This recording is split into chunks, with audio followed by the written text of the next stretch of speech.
Hello everybody, welcome into another lesson. So today we are going to talk about properties of rational exponents that involve numbers, but this time they're in the radical form.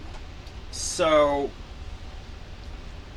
here we have the square root of 64 times the cube root of 64. Well, good news is this is relatively easy for this one. Both of these, you have a perfect square and a perfect cube. What is the square root of 64? Well, that's 8, right? What's the cube root of 64? That's 4. So literally, you just get 8 times 4, that would give you 32. Easy enough, right? You'll end up getting 32.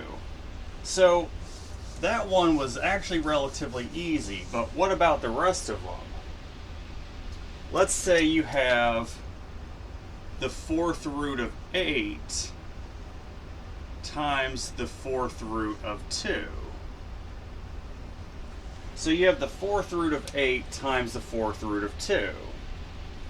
Well, like what we did with the square roots, if you have two numbers that have the same root, they're both the fourth root, you can multiply them and keep the same root. So 8 times 2 is 16, right? You would just get the fourth root of 16. Now what's the fourth root of 16? That's just going to be 2. So like square roots, any root really, if you have the same root, you can multiply both numbers and keep the radical sign and keep the same root and just take the root of that number. In this case, the fourth root of 16 equals 2. Really not that bad.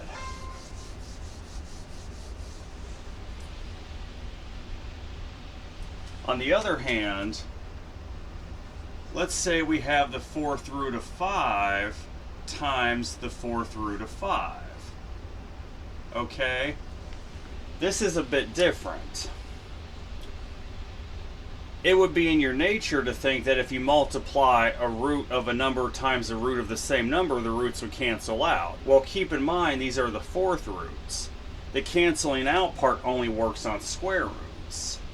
If it's anything other than a square root of the same number, it might help to write it in exponential form with a fractional exponent. So 5 to the 1, 5, the fifth root of the fourth root of 5 is 5 to the 1/4, right? Then you'll have that times another 5 to the 1/4. Well, at this point, you're just adding the exponents, right? What would that give you? That would give you 5 to the 1/2, which would just turn this into the square root of 5.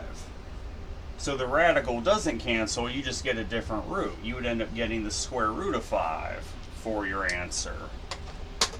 So it's important to be able to discern what the roots are and know your properties of exponents.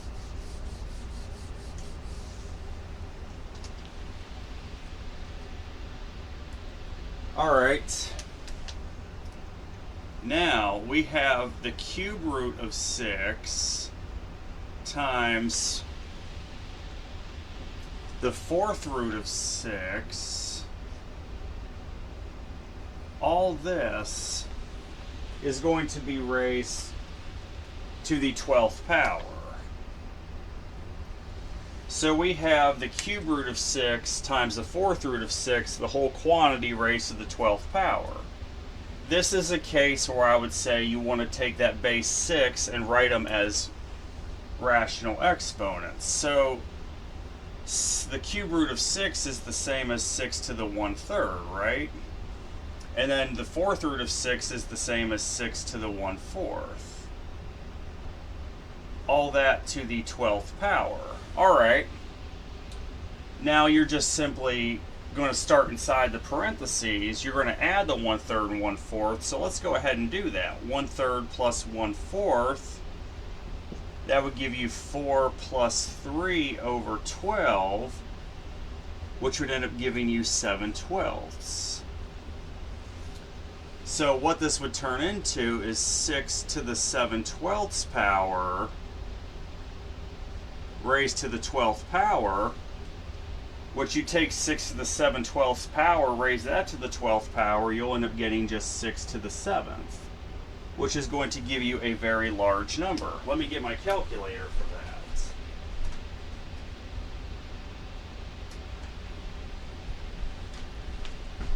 Alright, let's figure out what the heck is 6 to the 7th. It's 279,936.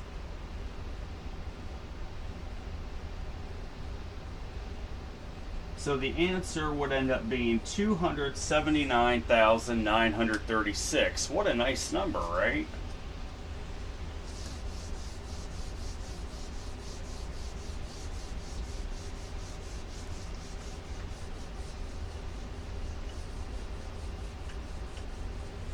All right.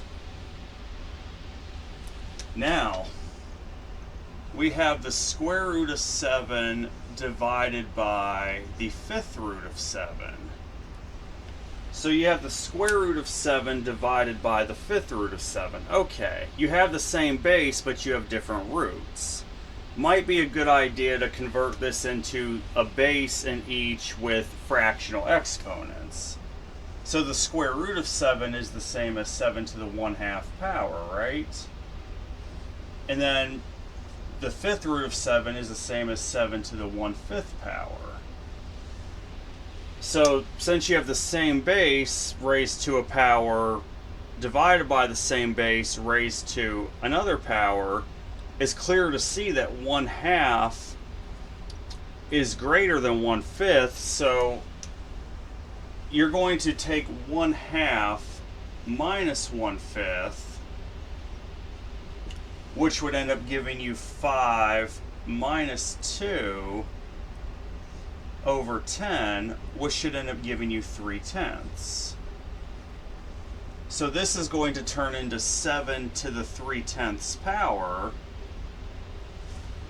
or simply put, this would end up giving you the 10th root of 7 to the 3rd power. And that's the best we can simplify this. You'll get the 10th root of 7 to the 3rd power. So knowing how to convert to rational exponents is very important for this.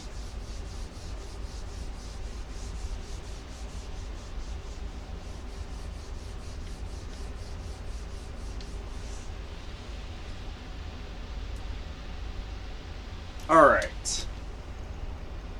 We have the cube root of 4 over the cube root of 32.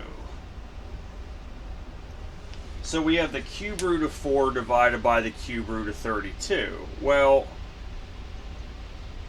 much like when you're multiplying any roots, when you divide them and you have the same roots, this is literally the same as the cube root of 4 divided by 32. Well, what's 4 divided by 32? That's 1/8, right? The cube root of 1/8. Well, good news is both numerator and denominator are perfect cubes, so what's the cube root of 1? That's going to be 1. The cube root of 8 is 2. So you literally would end up getting 1/2 as your answer.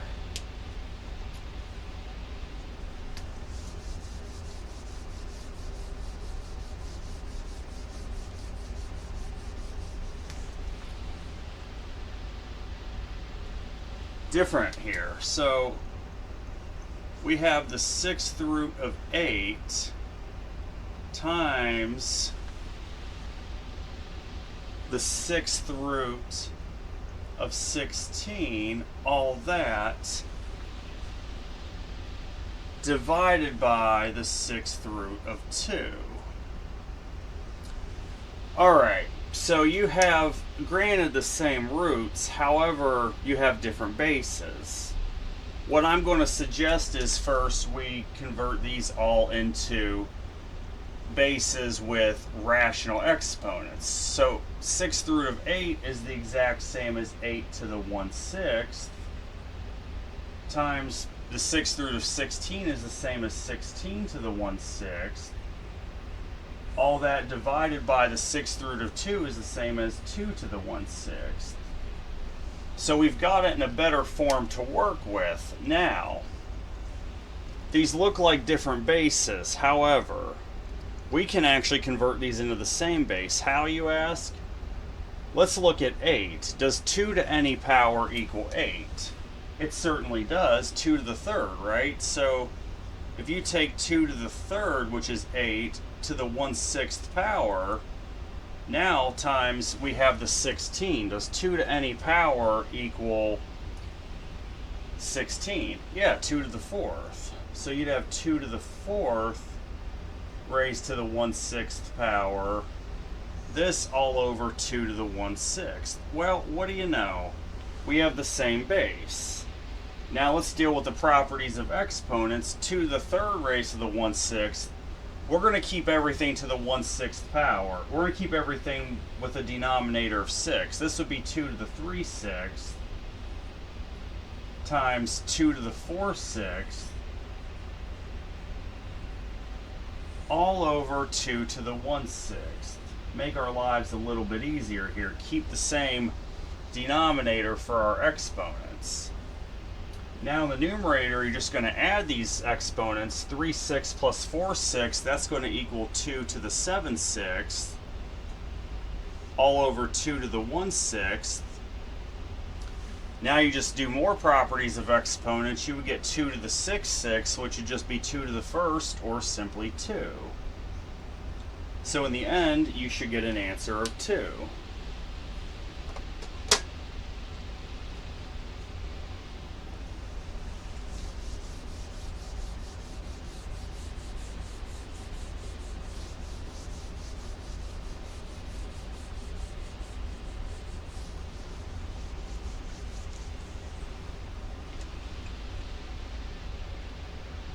All right. So we have the cube root of 9 times the cube root of 6 all over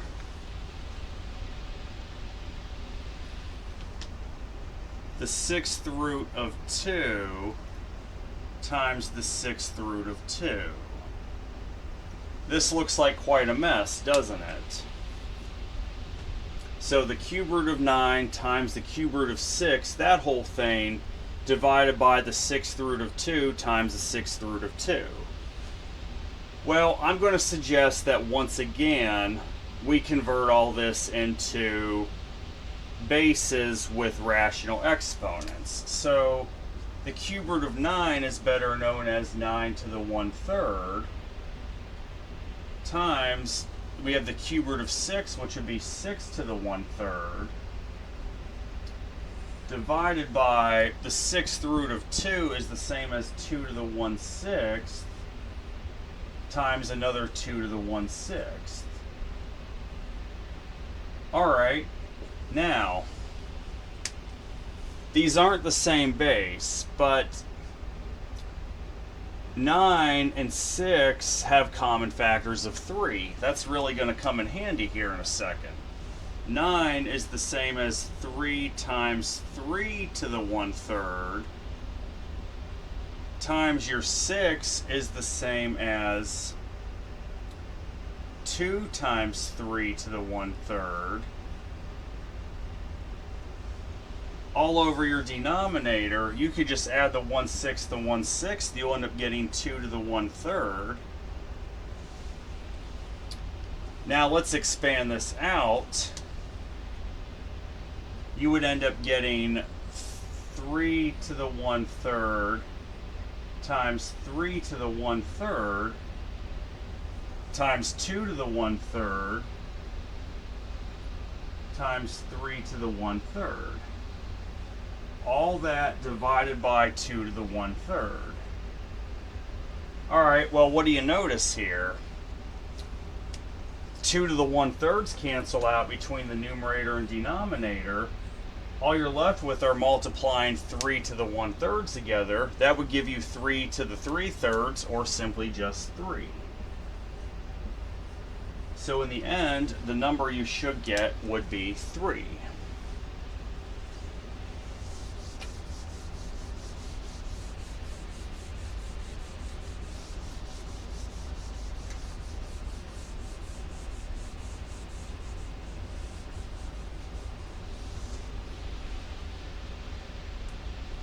Alright, now we're going to write some of these in simplest form. Easy one. You have the square root of 50, right?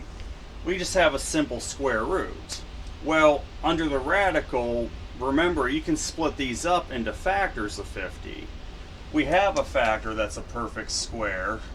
That would reduce down to the square root of 25 times the square root of 2. Well, what is the square root of 25? That's 5. You would literally just get 5 times the square root of 2 to write this in simplest form. That should have been more of a review. We've dealt with square roots enough in this course and in previous courses.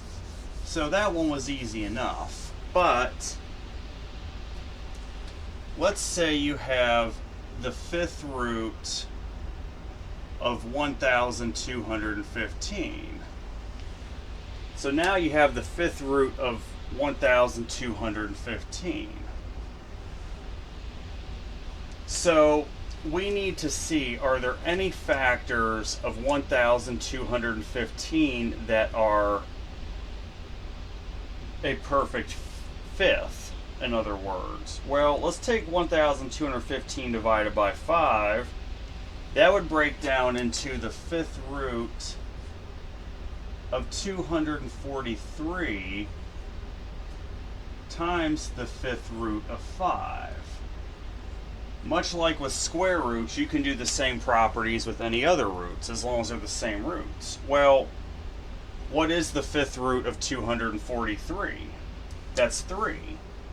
So this would simplify into 3 times the fifth root of 5. And that's as far as you could go. This would simplify into 3 times the fifth root of 5.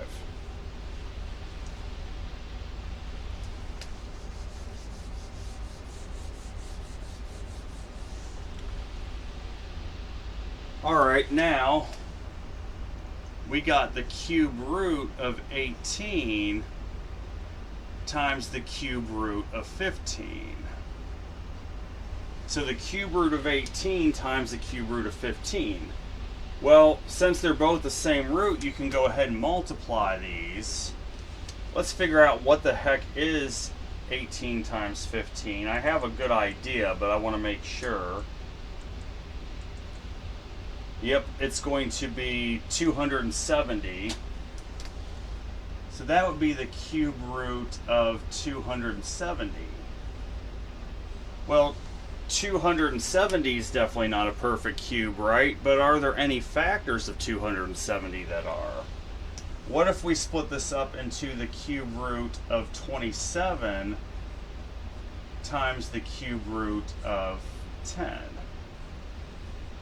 So you'll have the cube root of 27 times the cube root of 10. Well, the cube root of 27 is 3. And there are no factors of 10 that are a perfect cube, and 10 itself isn't. So the best we could do is reduce this into 3 times the cube root of 10. That would be the best we can do. This would reduce into 3 times the cube root of 10.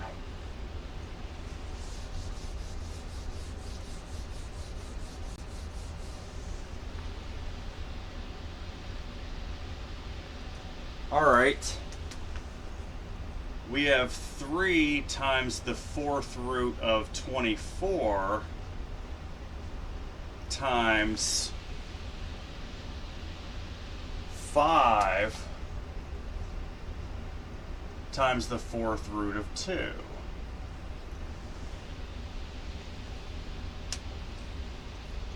Alright, so we have 3 times the fourth root of 24 times 5 times the fourth root of 2. Alright. So, you have the same roots. Here's what I'm going to suggest we do. Let's split this up into 3 times 5 times the fourth root of 24 times the fourth root of 2.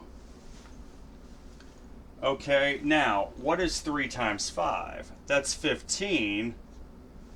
What's 24 times 2? This would turn into times the fourth root of 48. Well, 48's not a perfect fourth, but do we have any factors that are? What about 16? This could turn into 15 times the fourth root of 16 times the fourth root of 3. Well, the fourth root of 16, as it turns out, is 2. This would be 15 times 2, then just times the fourth root of 3. That's not going to reduce any further. Well, 15 times 2 is going to be 30. So the best you could do is end up getting 30 times the fourth root of 3. That would be the best you can reduce this to, is 30 times the fourth root of 3.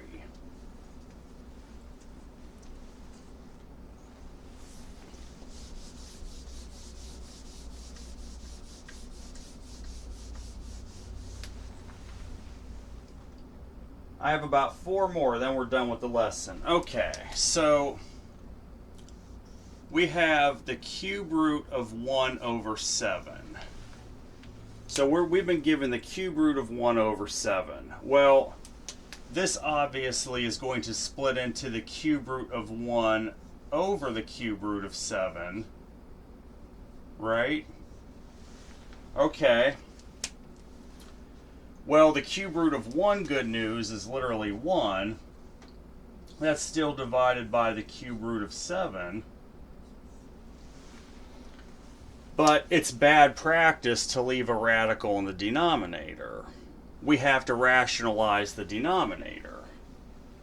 So that means we're going to have to take the cube root of 7 and in both the numerator and denominator multiply it by the cube root of 7 to the second, the cube root of 7 squared, in order to rationalize the denominator. So what you should end up getting then is literally you'll end up getting the cube root of 7 squared over 7. That would be the best way you could write this, is the cube root of 7 squared over 7. What a mess, huh? But that's sometimes what you're left with, unfortunately.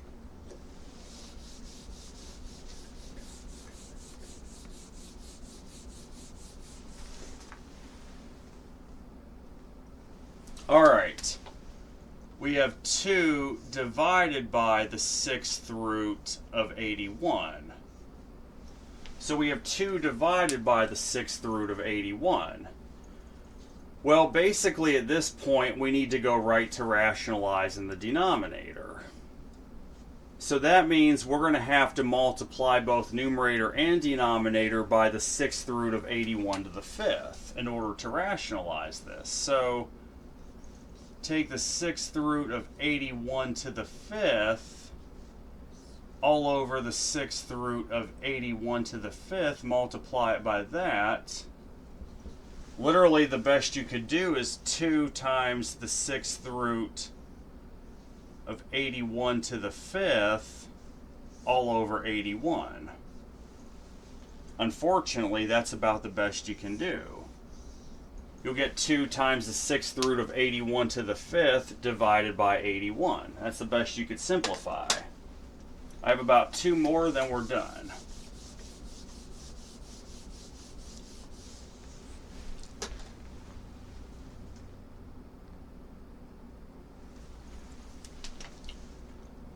So we have the 4th root of 80 divided by 9. So we have the 4th root of 80 divided by 9. Well, this will turn into, of course, the 4th root of 80 divided by the 4th root of 9, okay? Now, 4th root of 9, there isn't much we can do with that. However, the 4th root of 80, granted 80 is not a perfect fourth, but are there any factors that are? Well, yes, you actually have 16 and 5, so this could be rewritten as the 4th root of 16 times the 4th root of 5 all over the 4th root of 9. Okay, so what you're going to have then, the fourth root of 16 is what? That's 2. You'll have 2 times the fourth root of 5 divided by the fourth root of 9. Well, it is bad practice, again, to not make this into standard form and rationalize the denominator to get rid of the radical. So we're actually going to have to rationalize the denominator. So you're going to multiply both numerator and denominator by the fourth root of 9 raised to the third.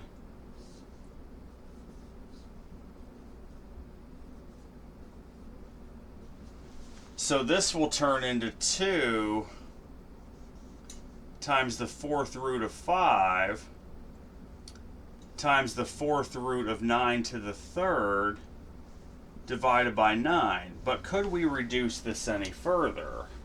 That's what we have to find out.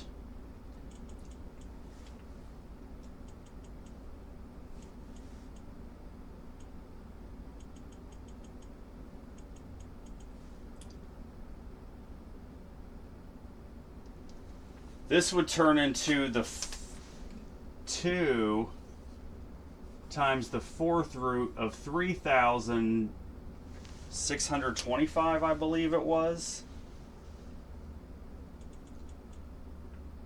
645. 3,645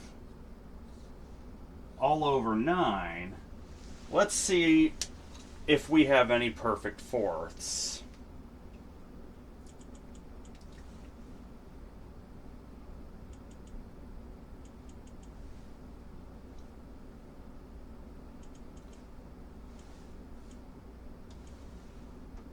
Do we have any perfect fourths?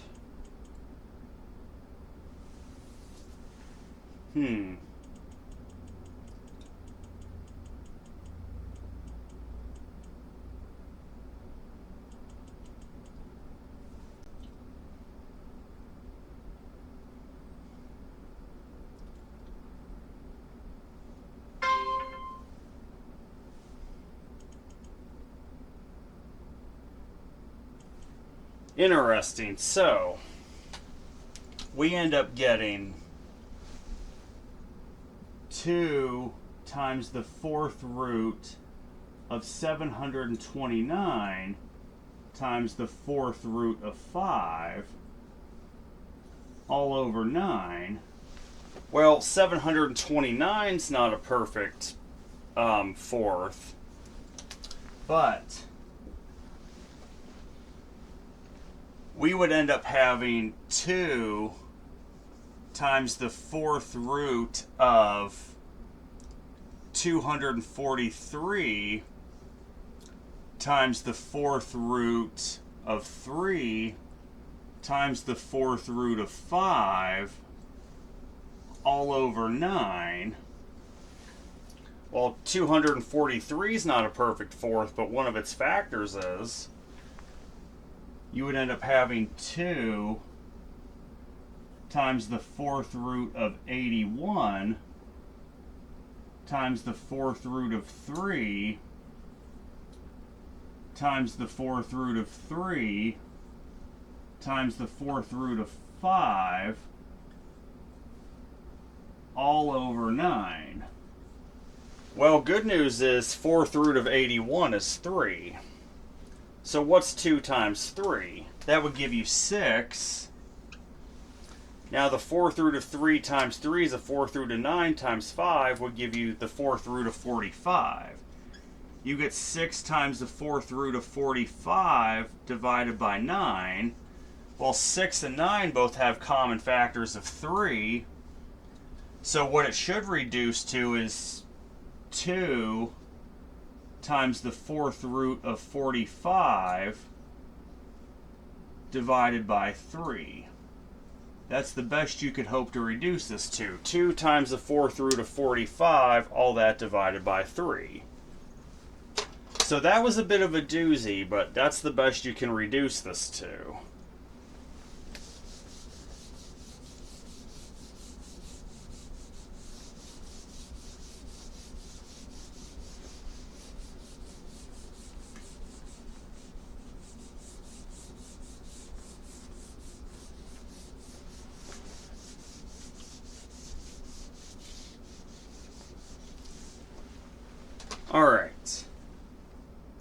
one more.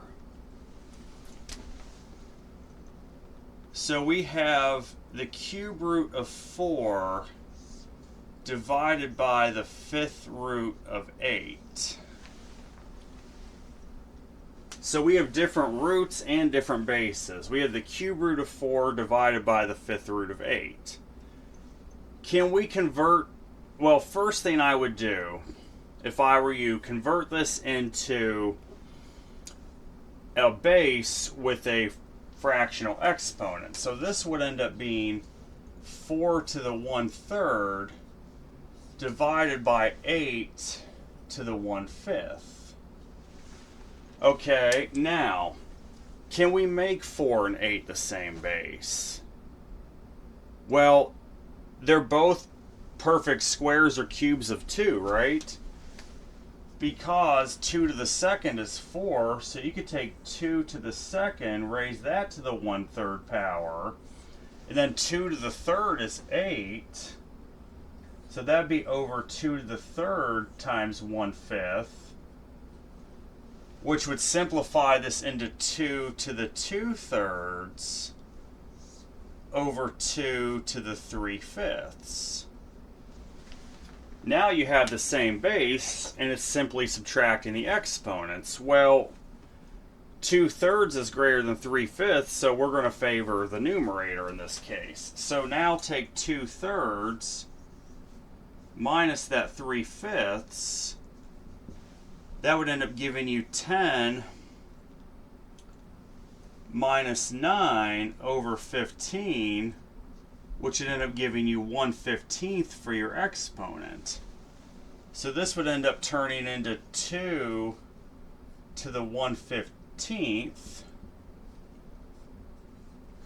Or the best you could do is say the 15th root of 2. So the best you got here is the 15th root of 2. So that's it for this lesson. Next lesson will be the last one where we just do plain numbers. We're going to do a simple addition and subtraction with radical expressions. So I hope everyone has a great day. Take care.